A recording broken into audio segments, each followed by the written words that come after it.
On November 10th, 2025, a massive explosion just ripped through the heart of Delhi. And what seemed at first like a single, awful attack, well, it turned out to be the beginning of a story about high-tech terror, educated professionals turned into bombers, and a plot so much bigger than anyone ever suspected. So let's set the scene. We're near the famous Red Fort. It's 6:52 in the evening, peak rush hour traffic. Out of nowhere, a parked white Hyundai i20 just detonates. In a flash, a normal evening commute becomes a scene of absolute chaos and devastation. The human cost was just staggering.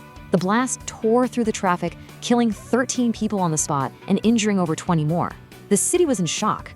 Before the investigators just arriving, the real questions were only just beginning to surface. As the teams started combing through the wreckage, this really horrifying thought started to creep in. What if this car bomb wasn't the main event? What if it was just the first terrible mistake in a plot that was so much bigger? Okay, so let's zoom in on those first few moments right at the Red Fort. The location itself tells you a lot. I mean, this is a packed commercial area, right next to a major metro station. You can tell it was picked to cause the most chaos, the most casualties possible. And when you look at the timeline, you see just how premeditated this was. The car wasn't just randomly left there. It was parked in the morning and sat there for hours. Setting it off at 6:52 p.m., the absolute height of rush hour, that was a cold, calculated decision. By 7 p.m., the whole area was a massive emergency scene. All right, so with the scene locked down, investigators had one massive question on their minds. Who did this?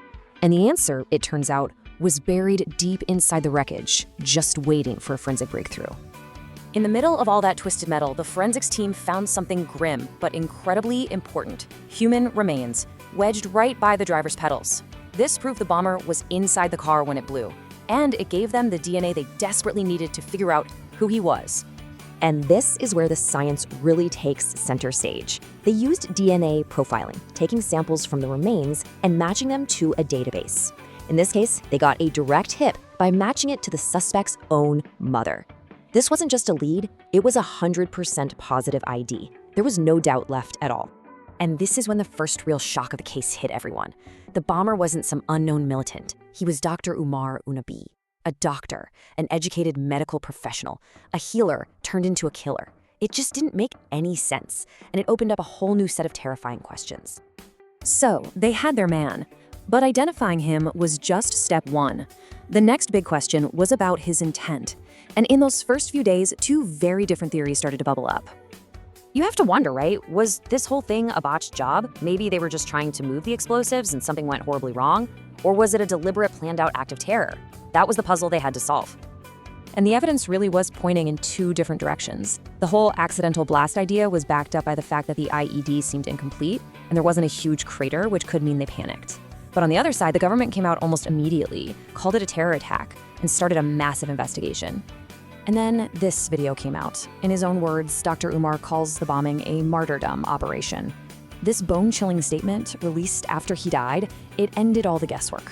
This was no accident. It was a suicide bombing, plain and simple. Okay, so now they knew for sure it was a suicide attack, and that's when the investigation took a massive turn. Because it turned out the Red Fort explosion, it wasn't a one-off event. It was just the very tip of the iceberg. As the authorities started digging into Dr. Umar's life and his connections, they stumbled upon an absolutely chilling plan. See, he wasn't working alone. He was part of a cell that was allegedly planning coordinated bombings in 4 different cities. Delhi was just the start. And the scale of what they were planning was just mind-boggling. The cell wasn't just thinking about 4 attacks. Intelligence suggests they were in the process of prepping a total of 32 separate car bombs. Just think about the potential damage. And when you look at how they were organized, you realize this was no small-time operation. We're talking significant funding, a huge stockpile of material for explosives, secure communication on signal, and maybe the most disturbing part, a white-collar group of educated professionals. But it gets even crazier. This group's plans went way beyond just using car bombs. The investigation uncovered a terrifying plot to use modern, everyday technology to carry out even more destructive attacks. I mean, just listen to this. They were apparently working on modifying commercial drones to drop bombs, trying to build their own small rockets, and directly copying the tactics used by groups like Hamas and other parts of the world. This was a whole new level of threat. And there was another discovery that really showed their technical know-how. A shoe found at the scene had traces of TATP, a powerful explosive. The working theory is they were trying to develop a complex trigger mechanism, shoe bomber style. It just adds another layer to how sophisticated this plot was. So as the investigation pushes forward, the main focus is on taking down this entire network, which is so unusual because of all the highly educated people involved. So let's look at the key players here. You've got Dr. Umar, the suicide bomber.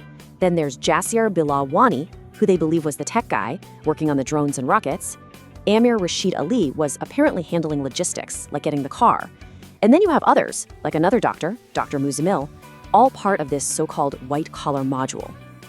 The work for the investigators is far from over. They've still got to trace all the money, figure out if there are any handlers or foreign connections, map out this entire recruitment network, and this is the big one, find a way to stop everyday technology from being weaponized like this in the future. And all of this leaves us with one final, really unsettling question. This case just shatters the old stereotypes. You have professional expertise combined with high-tech ambitions. It makes you ask, as technology gets easier to access and radical ideas spread online, is this what the new face of terror looks like?